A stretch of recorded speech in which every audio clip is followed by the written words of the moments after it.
Welcome to our 41st podcast. Today we'll be talking about change management for small businesses. What's one thing you can do now to help your change initiatives succeed with limited resources? Keep listening to find out. Welcome to Harmonious Workplaces, a podcast about corporate culture, organizational change management, and workplace behavior. Harmonious Workplaces was started by independent consultants Rich Cruz, Ben Kleinman, and Cheryl Volpe to explore, challenge, and build on various organizational culture and change management concepts. It's a blend of theory and practice based on their personal and professional experiences working with companies of all sizes across various industries. If you own a business, lead a team, want new ideas about the corporate environment, or just want to listen to a group of consultants talking about how to make work more enjoyable, we invite you to sit back, relax, and dive in with us to Harmonious Workplaces. Hello, Harmonious Workplaces listeners. As always, we're so glad to have you with us today. My name is Rich Cruz, an organizational development consultant, and I'm joined by my other fellow consultants and podcast hosts, Ben Kleinman. Hi, Ben. Hey, everyone. And Cheryl Volpe. Hi, Cheryl. Hi, everyone. And we thought that today we're going to dedicate this episode to the small businesses that are out there, right? Those small organizations that have limited resources but are spunky and they make up kind of the backbone of the economy, right? So there's just so many of them out there with all different kinds of flavors that this is going to be a tough one to kind of distill down because there's so many different elements to them. Yeah. I think one thing that just jumps out right off the bat is what do we mean by a small business? Because a small business could be a single person shop. It could be a company of 5. It could be a company of 50. For sure. Sure. And it could be 150. I mean, it just solopreneurs is such a big surge right now with so many tools at our disposal that there are many, many companies that are a company of one. Mm-hmm. Yeah. Well, if I look over at my handy dandy notes over here, the U.S. Small Business Administration, the SBA, by the way, first acronym of the day. Oh, good. Got that out of the way. Thank you. Got that out of the way. That was quick and painless. Now we can speed up. Job done. Right on. So the SBA defines a small business as a for-profit business that is independently owned and operated. That includes corporations, though. So that would be individual proprietors, right? Then your partnerships, LLCs, limited liability corporations, S corporations, and even C corps, right? That it's not dominant in its field on a national basis. It's organized for profit. It has a place of business in the U.S.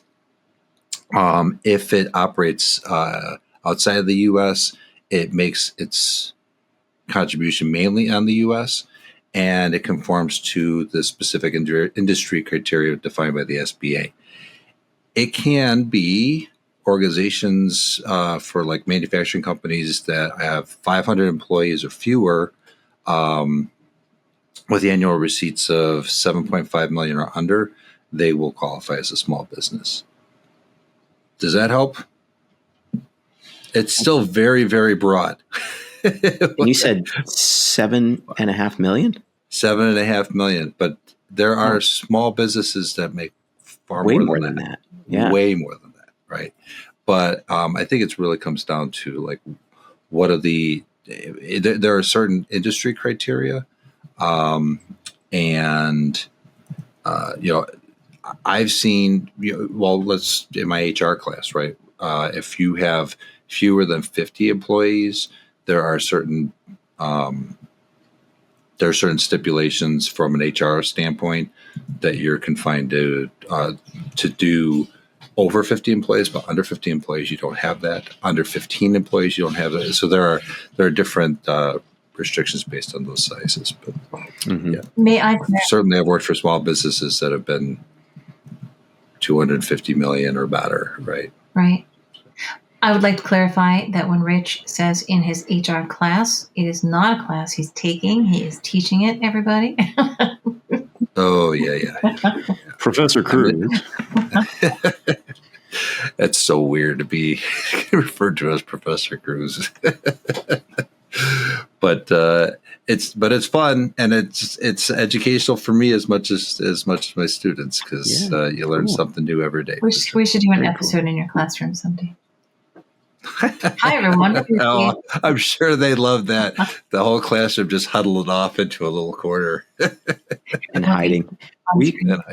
If you ever do a virtual class, maybe Cheryl and I could photobomb sometime. Oh, that'd be great. Actually, that would be just super. Yeah, maybe some opportunities there for that. Well, I guess maybe for the purposes of today's conversation, let's just invite everyone who's listening to think of what is meaningful for them as a small business. And maybe we think of what is meaningful for us as a small business. And so I think of something, Cheryl, that you were kind of touching on, is that you have pretty limited resources, and you don't have a lot of people to assign things to. So in bigger corporations, a lot of times I've seen where you have someone who has an idea, someone who assigns that, and then there's a team of people where that idea trickles down, and you have lots of people running around and doing little bits of things, and someone gets assigned something, and invariably someone else gets assigned something, and there's challenges getting things coordinated, and people aren't necessarily talking easily. And I think when you have limited resources and everyone's kind of working in the same room, essentially, understanding that life is virtual now, but it's a smaller team, it's less easier for stuff to sort of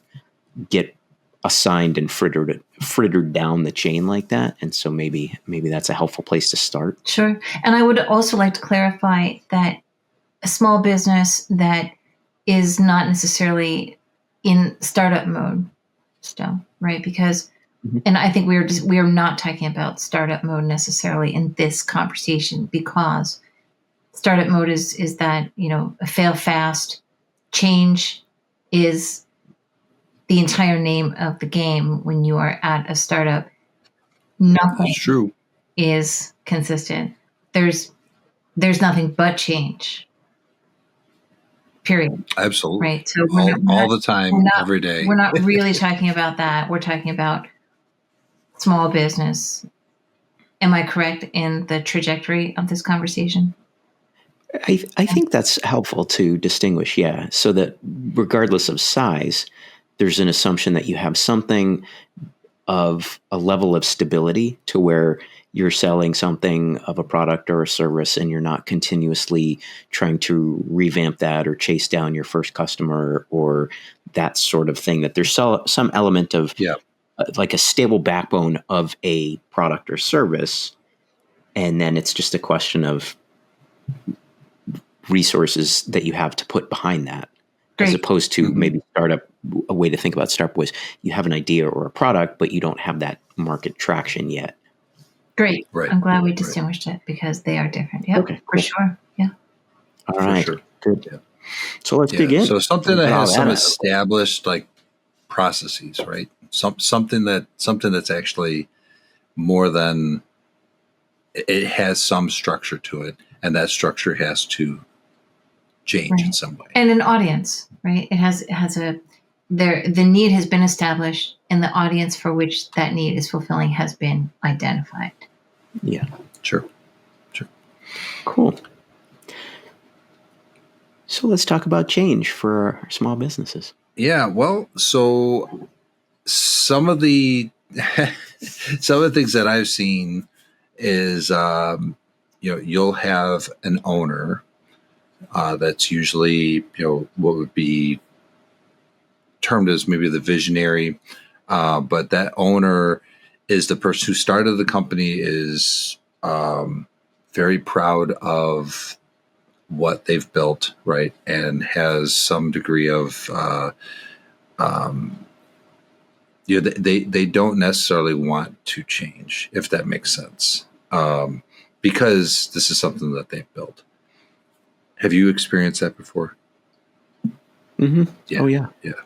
But I don't know that I would limit it to just that, like founder owned and operated type of things, but there can often be an element of that in the same way that you can often have that in a family business situation where the founder owner is the first generation family member that started something, and then it's a question of, does the next generation carry that forward in the same way? Do they need to adapt because times change or tastes change, markets change, things like that? Or, 3 generations down, are they doing that? So there's aspects of that for sure, but not sure that I would say that that's exclusive to small businesses. Right. That makes sense. And there's different kinds of resistance to both your points. There's the generational resistance. If it's a family-owned business for 3 generations, this is how we've always done it. If it ain't broke, we don't have to fix it. And then there is the chutzpah of an owner who thinks their idea just the way it is fine. So let's just say that it's the 3rd generation in the family-owned business that is saying, look, if we don't innovate, we're going to go under. And the elders agree. And in the owner situation, it's a transformational leader that has given his next tier down or her next tier down agency. And there's an open channel for discussing change. So who knew that we would have to get all these things out of the way, right? This is so important and so true. So we've established these criteria, right? Right.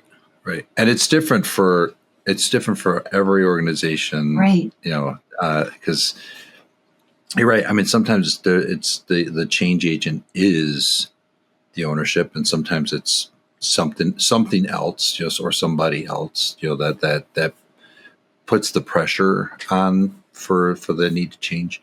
One of the things that I've seen is when you have these maybe 2nd or 3rd generation businesses, right? So they've gone through some stage of ownership, whether it's from family member to family member or family member to another acquisition or something like that.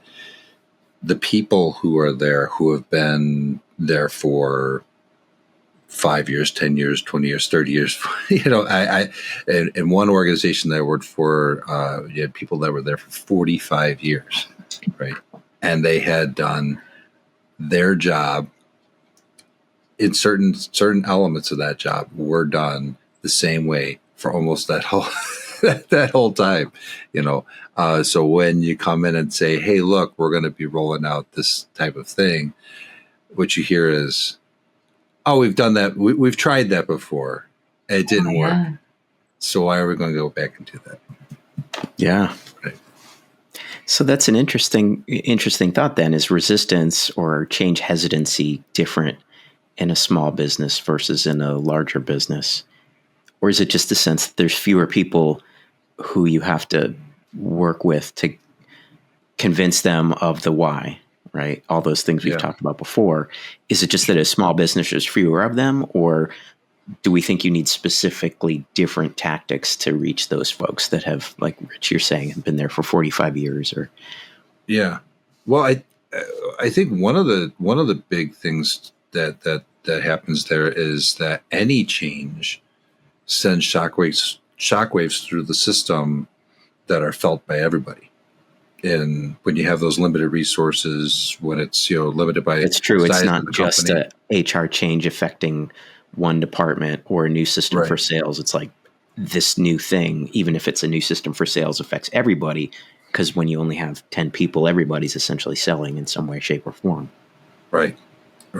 And when you have people who are spanning different departments, or they have to work very, very closely with somebody in another department or whatever, it's just felt a lot stronger as the population is smaller. It's like orange juice concentrate. The flavor is much more intense before you put it into water, right? Yeah, There's our next product right there. Our next piece of merch. Change in a can. Change in a can. This is where you are now, and this is where you could be. Yeah, not from the country, and it's not a can. It's not a can that you open up and that little snake thing pops out. And it's not a can of whoop butt. It's just changing a can. There you go. I love it. And Well, if we could package change in a can that everybody could digest, it would be a miracle. It'd be 40 proof. Yeah, right. that already exists. Need that, yeah. For sure. Hey, should we take a break and then come back and talk about, now that we sort of settled the waters around what is a small business and what is a small business? Yeah. What kind of confines we're thinking about. Now we can get into. Yeah, I love it. Okay, let's take a break and we'll be right back. Perfect. Oh, hello there. It's me, Charmy the HR Hermit Crab, here with some big news. I just released my very own cartoon book. It's called Charmy the HR Hermit Crab. Go figure. And now it's available on Amazon. It's packed with laughs and insights for anyone who's ever had to navigate major change, miscommunication, over-the-top bosses, or just plain silly antics in the workplace. So what are you waiting for? Grab your copy today at ShermyHRCrab.com or the Harmonious Workplaces website at HarmoniousWorkplaces.com. Let's make life and work less crabby and more harmonious. Bye for now.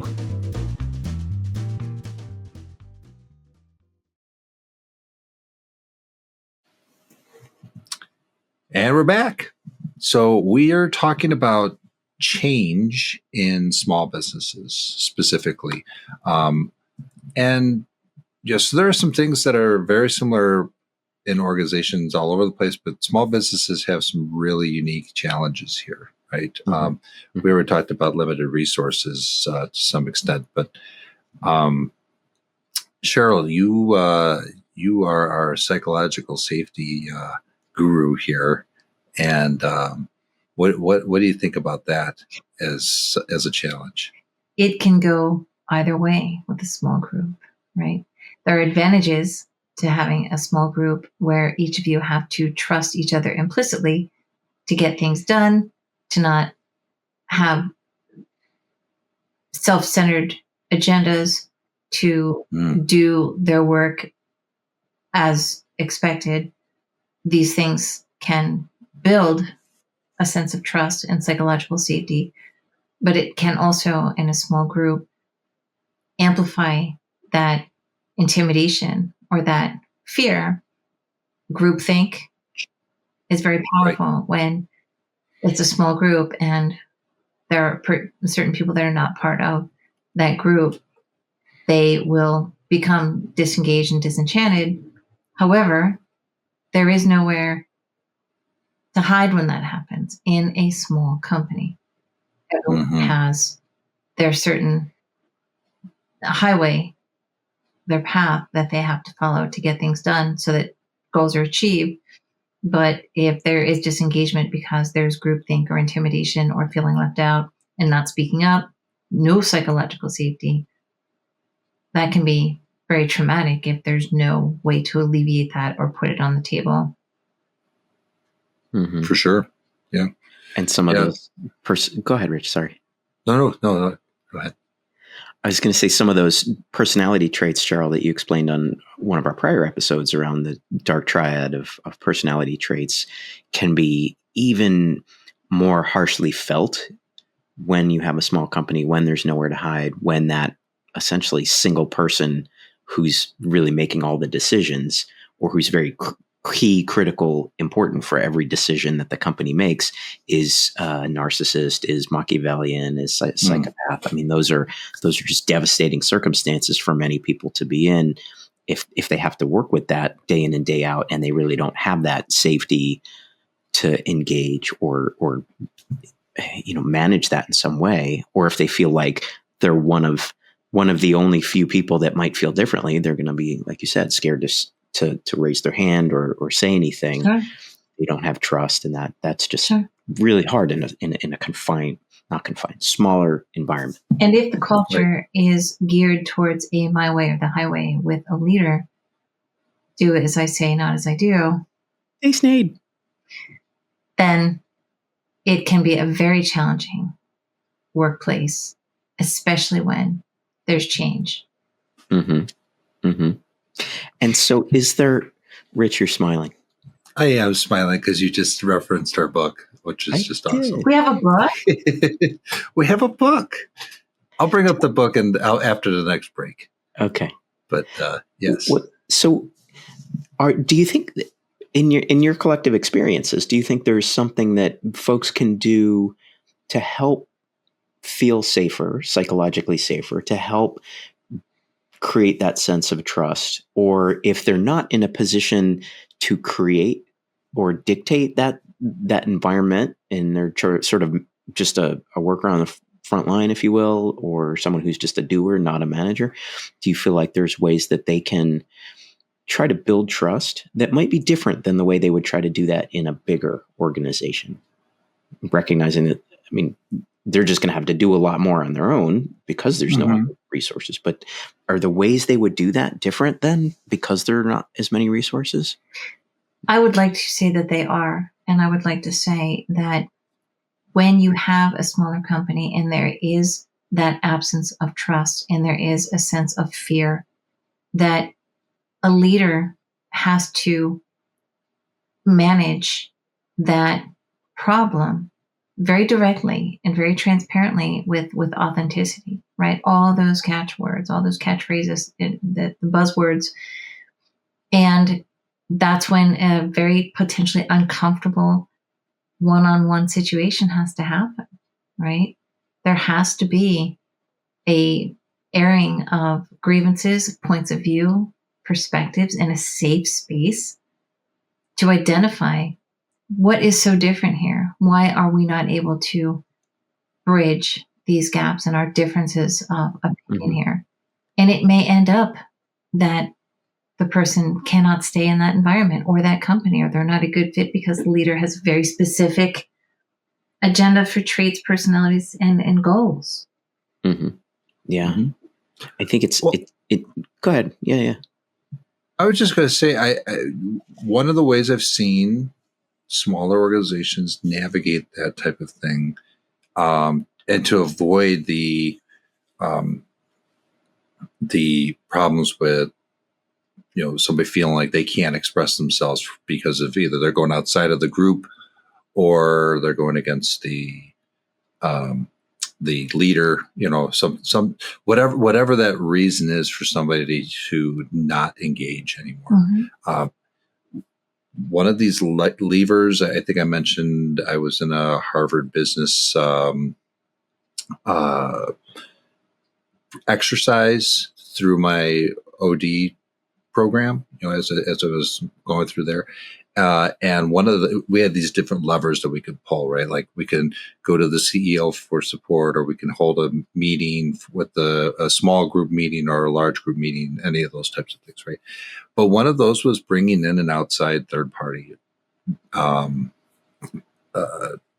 person or organization to come in and help facilitate that. And I think there's some power to that, because it does help to it takes some of the pressure off of everybody to some extent, to have some, it's like a release valve sometimes. And some people would rather just outright quit if they knew they had to have that conversation without that intermediate. Some people just that is the last thing on earth that they even want to put themselves through. The scenario that I was defining. So absolutely. Yeah, right. That third party can make all the difference. Yeah. Mm-hmm. Sometimes it's hard too, though, in smaller companies to get that group to the leadership group to realize that they need to do something different, that they need to bring in a third party, or they need to change the culture, or they need to reestablish some kind of psychologically safer environment. And a lot of times it seems like that's just not the priority for a small business. They're focused on maybe very small margins, or they're focused on their 2 or 3 big customers and really just trying to find people to hire in a challenging hiring market and all of those kinds of things. So the idea of Right. of doing anything more than just keeping the business going can often be a challenge to get people to recognize. Absolutely. But Where I I think think you see that's less of that in a bigger company, just because there's extra fat. There's a lot of extra Mhm. dollars that float around to support all kinds of things. Sure. But I think there's the reason why you've had a growth in the franchises and small businesses that have come out that are supporting uh, those small business structures, that come in, and because the owner realizes they need to get to the next level of their business. They need to systematize and they need to do what it is to add value to the business, either as an exit strategy or as a way to build the Just a way business to from grow. here. Yeah, right. From here to maybe getting to a to go public or whatever it is that they want to do there, right? But you have organizations like EOS, the entrepreneurial operating system. If anybody's ever heard of that, that's a structure from Gino Wickman and Mark Winters. There's based on a book called Rocket Fuel. They have another book called Traction that offers some structure to how an organization manages their day-to-day operations, but it's also handy to have some of those structures for to manage change. And you have some other things like franchises like the Growth Coach and those types of things too that have been around for years, that are very popular, and they offer this third-party support that the entrepreneur needs, but also the members of the organization can use. And it just from my experience with all of this, because I've had some experience with each of these different types of things. That's why they're top of mind for me. But in fact, I used the Growth Coach when I owned my own small business for a while, because it just helped to open up the channels of communication. There, I think we have another thing that's a challenge among small businesses. It's not unique to them, but it's a different type of communication challenge, which is that resistance to say something when you need to, or resistance to make a move if you're on the ownership side. I think I opened a Pandora's box with all of those words, that word salad I just threw out there. You did make me think about purpose, and I do think that the rise in small business and franchises and solopreneurs, this trend is towards purpose and passion, right? And Mhm.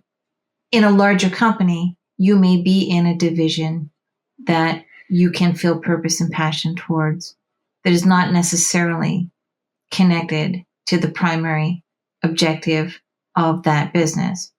You may be, let's say it's a global corporation that makes a widget, but you're in IT for that department. You never touch the widget, but you are passionate about IT, and that's a bigger company.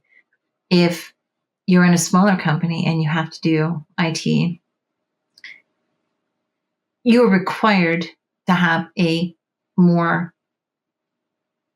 intense attachment to the widget because the company is smaller. And that's where that purpose comes in. And I think that it is easier to stay in sync and manage change when most of the people in your company understand that purpose and that passion. Sure. Yeah. So There's a certain level of deeper intimacy Yeah. within these smaller orgs. Yeah. which can be an advantage, like we were saying before. Another P word, psychological safety, passion, and purpose. If everyone is in alignment on all of those, I think change is easier. Sure. Rich, you've done a bunch of stuff with manufacturing organizations and laundry organizations. What's your sense of if you sat yourself in one of those organizations, like laundry company, how do you think someone in that group would approach a change? How would that be different from some of the bigger companies you've worked at, or would they be? How would they engage all of this? The very first thing, when you say that to me, the very first thing that comes to mind is with fear and trepidation. Invariably, across the board, there is it is just a fear of, oh my God, what do I got to do more of? Oh my God, what's going to happen if I don't do this? Or, oh my God, what's going to happen when I have to do this? All of that, all those things, come to mind. It's among the first things when, so the three of us, are consulting. And one of those first things that we have to do is to establish a relationship and help people to face those fears and kind of take from them what, have them, voice those types of things to us. Break them down. And that's, yeah. And that's different from in a larger organization when you tell people that something's going to change and you have is it just a difference of intensity?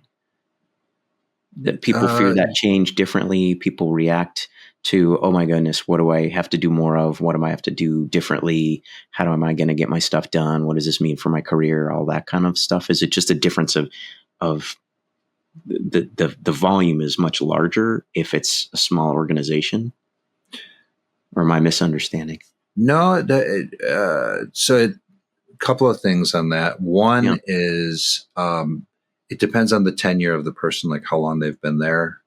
Sometimes somebody who's been there for a long time and has a certain level of expert power or referent power because they've been there for so long, right? They may have some sway and feel like, I don't have to change, and I'm not going to. And I've seen that like in a larger company where that type of person can sit back and go, you know what, I'm going to be one of those laggards. I'm going to be one of those late adoption people, because I don't have to be. Whereas with a smaller company, I think that change has to happen faster, and you need to have, just because the numbers from a percentage perspective, the numbers are much more substantial in a smaller organization than they are with a bigger one. So if you have somebody who is integral to the company, right?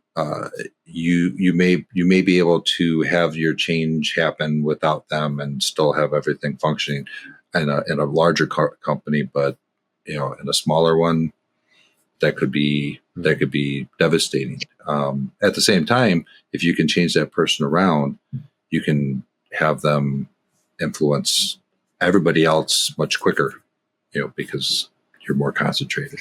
I would like to interject also, Rich, and Ben, we're talking about small companies, and we did touch a moment ago on growth. Another factor here is that, back to your laundry industry, Rich, when a company reaches its goals, there's an assumption that it will grow, if that's an objective. And as a company reaches its goals and the current employee body expects there to be growth, it also brings along with it the reward cycle, right? And what is the reward I expect to get? Is it more resources? Is it an assistant? Is it a bonus? Is it a raise? Is it more money? What is the reward system? And in a small company, if that reward system does not fulfill the expectations of the employees, then you can get caught in the cycle of, we established growth, but I didn't get the reward. Now you're asking me to sustain this productivity towards a new goal. Right. Where's my motivation? Where's my motivation? So that also plays into the small business mentality and that reward system. And if it's broken, that can also affect how an organization is going to manage change, especially if more is being asked without that reward being equivalent. Yep. Early in an earlier episode, we've talked about management support and the importance of management support and leadership support.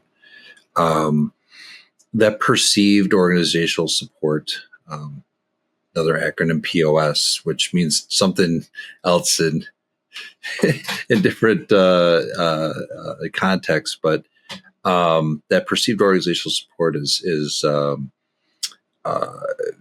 it's critical, especially in a smaller business, I think, than maybe with a larger one, because if you have people who feel like they're not getting the rewards that they need or whatever, and they leave, the human capital that you just lost is going to be felt.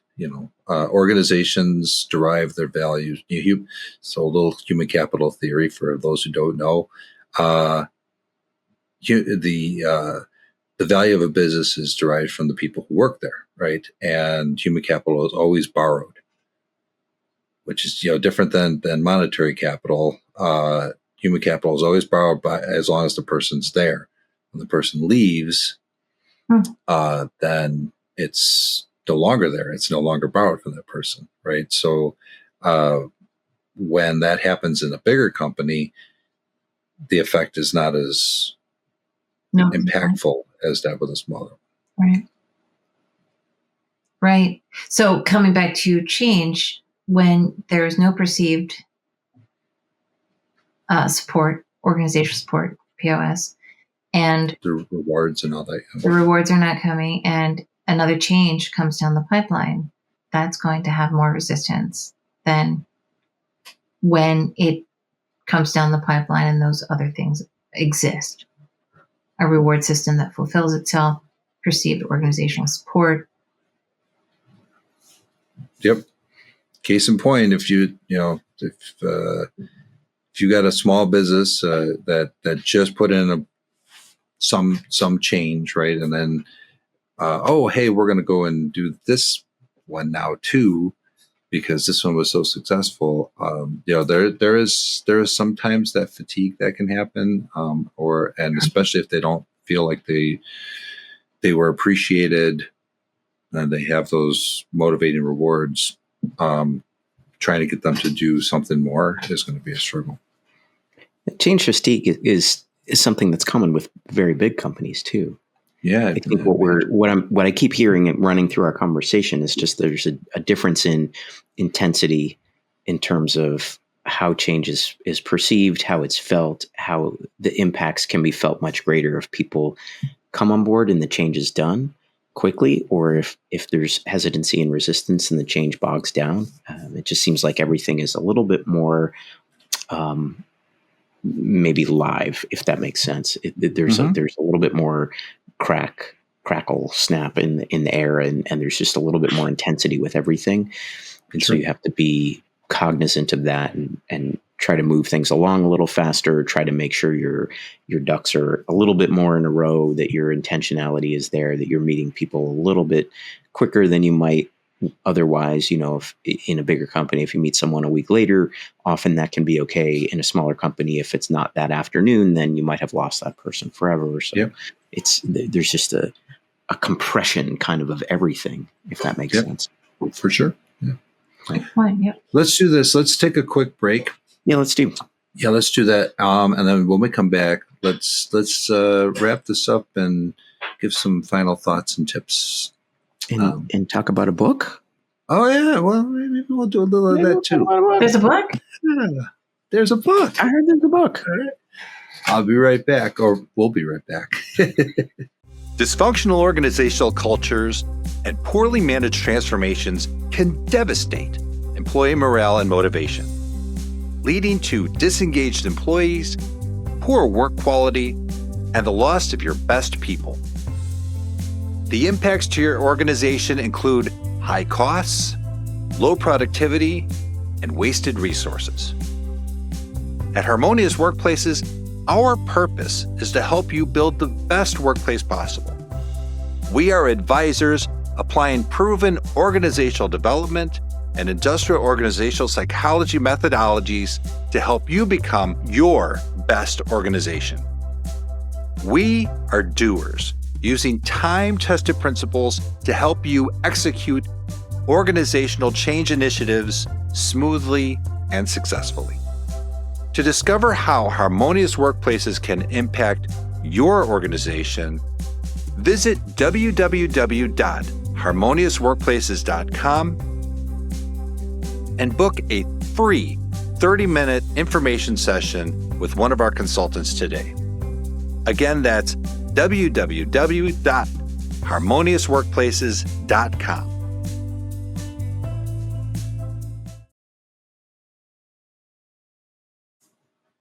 And we're back. So we've been talking about making change successful in small businesses in the context of small businesses. Few things that we've talked about are limited resources, the access to psychological safety, how the intensity of change is felt maybe substantially more in a small business than a larger one.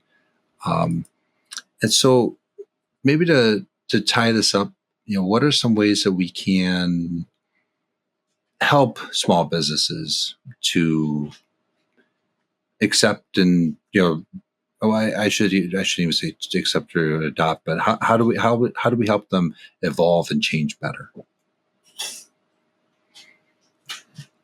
Just even more so focusing on the fundamentals and grounding everything in the why. In a smaller organization, hopefully you have a better sense of who each person is as opposed to larger, more general personas, if that makes sense. So that you would talk to someone versus someone else in a different way, or that someone in this chair would behave a little bit differently if they heard it one way versus another. And these folks a little bit more. So the opportunity to almost personalize the change or do some sort of very precise targeted change in management approaches is so much greater. And you can just leverage all of that intimacy in a way that's so different in a bigger organization. And I think that might help then with some of the compression we were talking about earlier, fewer resources, less time, less hesitancy to sort of roll with it, more just fear factor right off the bat. You can use that sort of tailored precision, precise change management to address those things almost N of one each time. And that might be it takes a little bit of thought and thoughtfulness and intentionality, but that can make a big difference. Yeah, I agree with that for sure. I also think, going back to fundamentals, Ben, the way you spoke about it, I think it's super important to have those basic vision statements and value statements super crisp, and have those be a key part of the culture in a small business, so that when a change happens or needs to happen and the why is clear, it fits with the vision, values, and culture that has been created. And I think to kind of take both of those and to build on something that we were talking about earlier, I think that because of the limited resources, because of the there's no place to hide because of the groupthink that can happen. All that. I do think that the organizational changes that I've seen that have gone very well for the small businesses that I've either worked for internally or have served, as an external resource. I think bringing in a third party resource can really be a game changer for a small business, because it helps that you can engage that resource for just that duration, just to get you from point A to point B, or you can retain them afterwards to help make sure everything is going the way that it should. But as I think of being deliberate, as I think of maximizing your resources and allowing people to feel like they have a safe space to go. I think that having that third party can be really an essential key element to helping small businesses. And it's super great when the third party is not a lawyer, because Right. it can escalate quickly in a small business with IP, ideas, innovation. Right. Yeah. It needs to be something that is not intimidating and not as formal as we're consolidating this, so we have to bring in a legal team for that type of thing or whatever. Yeah. Certainly, I've seen that before, and I'm sure it sounds like you have too. Yeah, we have. As I speak for Ben, we have. Third party or a retreat. I mean, in a big company, those are fluffy sometimes, but in a small company, a retreat can be life-changing. Yeah, it can be very meaningful. Yeah. Those types of team building workshops and the like can be, powerful ways of allowing people to engage in a different way. With no mousetraps. I do not recommend trust exercise of mousetraps. That's a joke that Rich told us about on a different episode. Little inside joke. If did we talk about that on that previous episode? Yeah, we did. Yeah, go back in the archives and find that one. Pretty interesting. Yeah. I trust building exercises not to repeat. Yes. Yeah. Don't do that one. So, well, with all that, some of what we're talking about, you would actually find in our book. So this is a premier copy. This is our proof copy of Shermie, the Human Resources Hermit Crab. And so this is a book that we collaborated on to give you 10 funny and what we think are insightful stories related to how organizations function, and particularly regarding change. So Shermie, is being a human resources or being a hermit crab, really is all about being able to change, right? And so you'll find that every page, well, not every page, but most pages are illustrated with a cast of characters. So try to make it fun. And at the same time, at the end of each, we've got a lesson to be learned at the end of each chapter. There's a little sample. Yeah, it's very cool. It's very fun, and it's very lighthearted. Yeah. Yep. And there's techniques on, does this sound familiar to you? If you find yourself in this situation, this is what could be happening, and this is how you can get yourself out of that. That's right.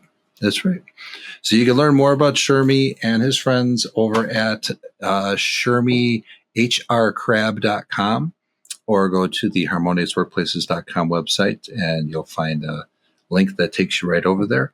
It is available now on Amazon, so you can get it as a printed book, as a softcover printed book, or as a Kindle.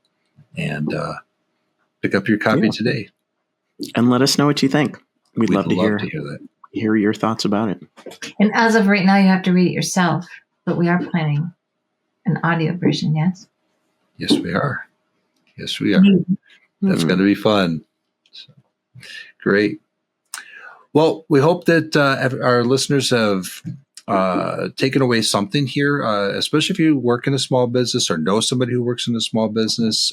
Please, share this with them because we've got to help the small businesses to adapt. That's one of those really important cornerstones of our economy, and I think it's super important for all of the workforce to be engaged and to make the most of their have purpose driven work. So, Here. yeah, right on. So, who's going to take us out today?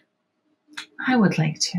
You take us out today, Cheryl. I'm going to take to all our listeners, to all our small businesses, to everyone who's struggled with change. Give us a listen. Reach out. Write to us. We love hearing from you. In the meantime, make change your friend.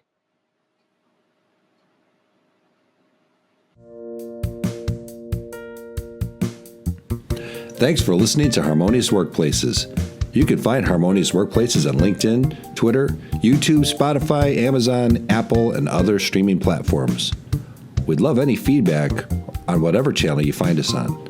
Please rate, like, and share our podcast with your network, and remember to add Harmonious Workplaces to your list of favorites to get notified about each new episode. To contact Rich or Cheryl, please visit www.workbalanceconsulting.com. To connect with Ben, find him on LinkedIn or visit at www.harborsidestrategy.com.